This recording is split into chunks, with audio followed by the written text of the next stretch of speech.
Hey guys, this is SJ Football 16. As we know today, Euro 2016 starts, and I'm going to be revealing my predictions for the first game of that. It's going to be a really big tournament for anyone involved in that, including the underdogs and, of course, the biggest teams of the tournament. So I'm going to start with a game between France and Romania.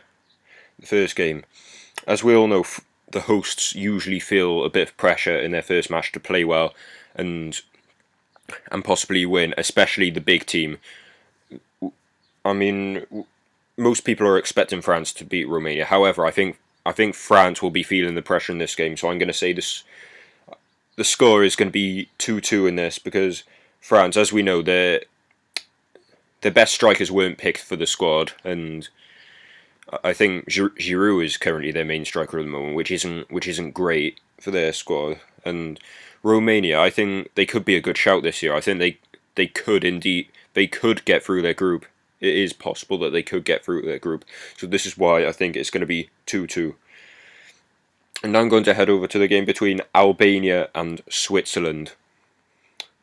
I actually reckon this game could be quite tight, because Albania, as we all know, they're probably the underdogs of this group, and Switzerland, we're probably expecting them to get through as well, but it will be quite tight, I think, this one. I think Switzerland may be feeling there's not really much pressure on Albania to get through in this group, but Switzerland, they may be feeling the pressure in their first game, because they know they need to get through, and they sometimes don't play well in these kind of competitions. So I think the final score is going to be 2-1 to Switzerland. It is going to be quite tight, but this is what the final score is going to be. They have quality players in their squad. I don't really know much of Albania's players, but I think there may be one that might make an impact for them to score, but it will be quite tight, and that's why I'm saying it's going to be 2-1. Now I'm going to head over to Group B, and of course I'm going to start with a game with my team, Wales, against Slovakia. Obviously, it's Wales' first major tournament for over 50 years, since 1958, when they were in the World Cup and got to the quarter-finals, I think. And this will be a really vital game for them. Again, another underdog in this group, and Slovakia, they're probably another underdog of this group as well. So in this, I'm actually going to say Wales will get the upper hand in this one. I may be saying this because I'm Welsh, but also Wales have done a lot to get through to the Euros, and I think they could beat Slovakia. They did have, well, it wasn't really tough, but it was tough. It was tough enough, like, to get through. Wales had Belgium, Bosnia in their group. It wasn't easy to get through, so they've done fantastically well. And they have the likes of Bale and Ramsey, and they have great unity in their squad, Wales. So I think they will end up getting the upper hand against Slovakia. 1-0, I'm going to say. Now I'm going to head over to the game between England and Russia. England, a team you'll definitely expect to win this group. But Russia, they usually play quite well in, like, their first games of major competitions, but it somehow all goes downhill towards the next game. I'm actually going to say Russia are going to end up drawing this game with 2-2 draw. Because Russia, they do have some, to an extent, they have some quality in their squad. I mean, they have. I'm not sure who much of their players are now, but they definitely have a lot of quality in their squad. I think does Cochran still play for them? I think he's quite a good player, and they have many other good players that have proven themselves this season. So I'm going to say 2-2, and England, I think they could make an impact with new players in their squad, such as Vardy and Kane. They could make an impact. So I think it's going to be 2-2. Now I'm going to head over to Group C, and I'm going to start with Poland and Northern Ireland. Northern Ireland, obviously, they are probably another underdog. You you you probably won't expect them to get. Many people aren't expecting them to get through really, because quality-wise in their squad, you wouldn't think that you probably think they would be one of the weaker teams in this tournament. But I think they could actually be a dark horse. But however, I'm going to say the final score is going to be 2-0 to Poland. I think because they definitely have quality through Lewandowski, who's a proven striker, and also they have a couple of good goalkeepers in their squad, so I think they could keep a clean sheet.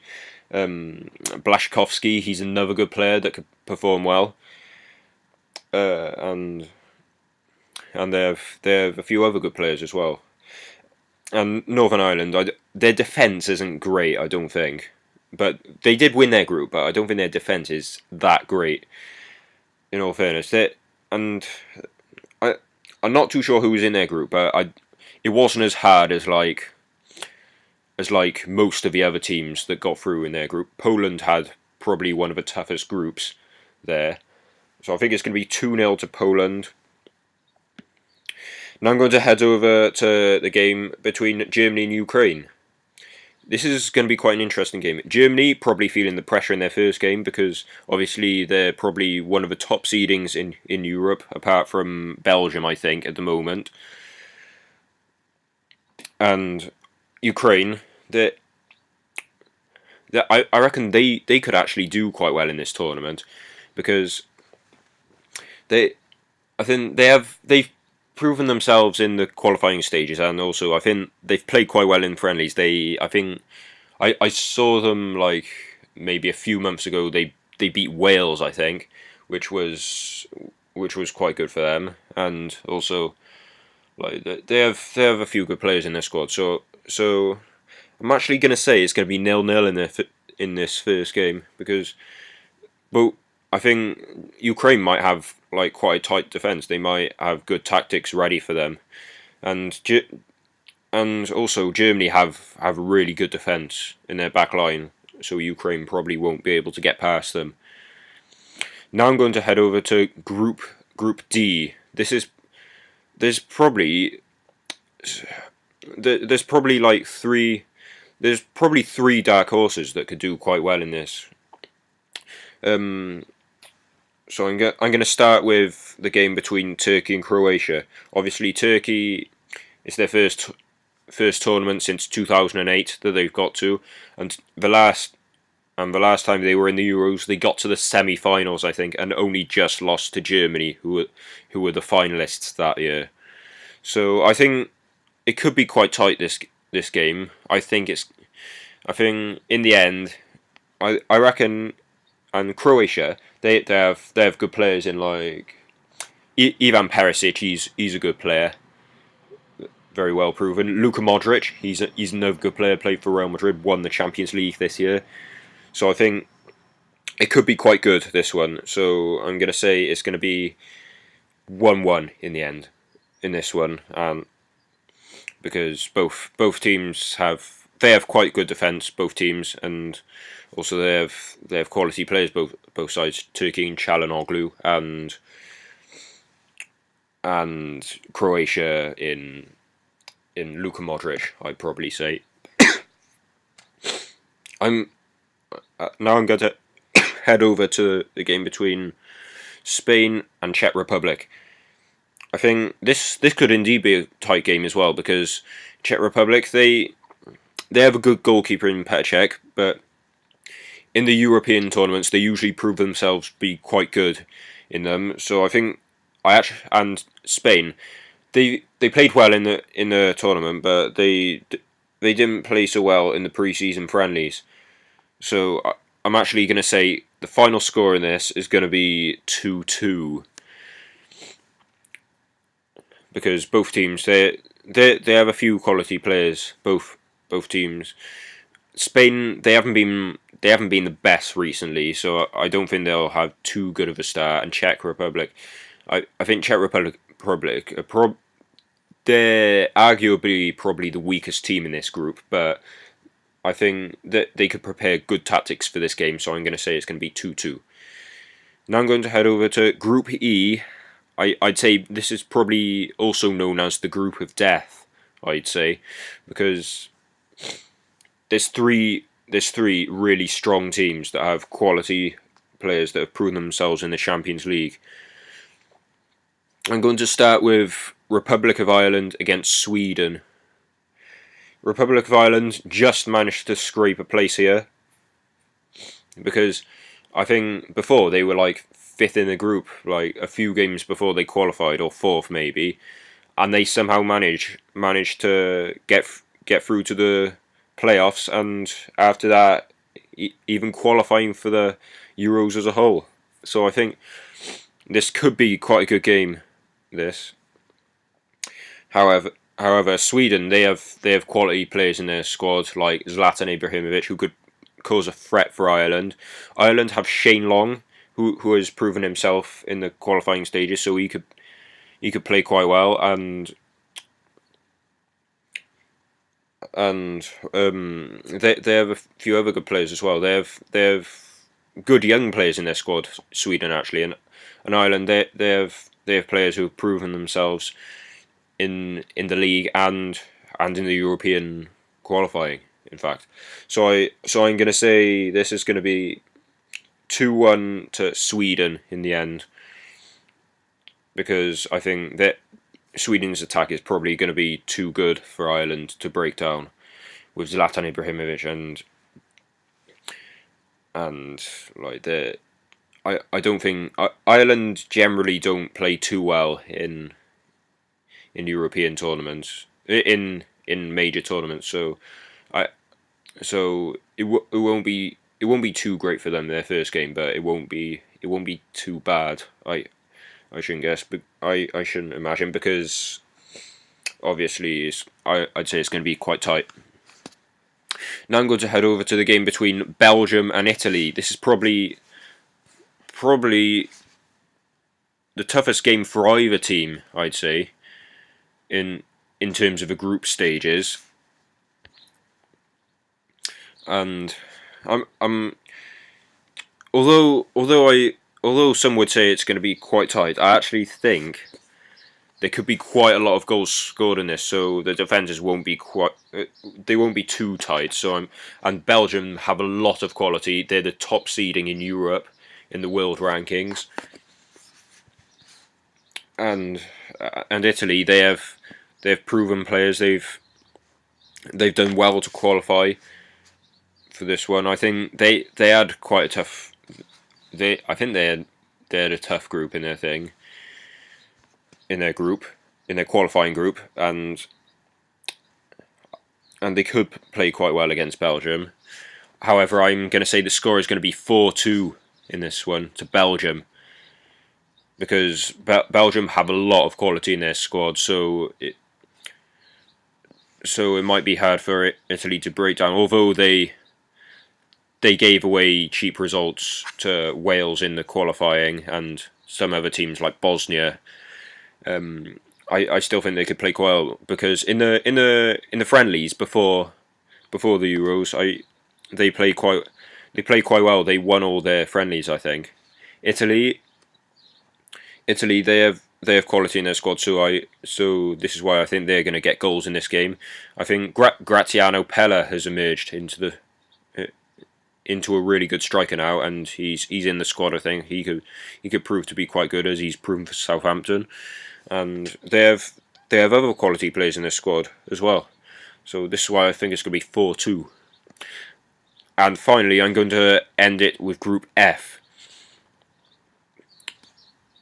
This also may prove to be quite a tough group, in all fairness, because this might prove to be quite a tough group in all fairness, because there's three weak teams in this group who are all similar in terms of ability, and Portugal they're a really strong force in this group.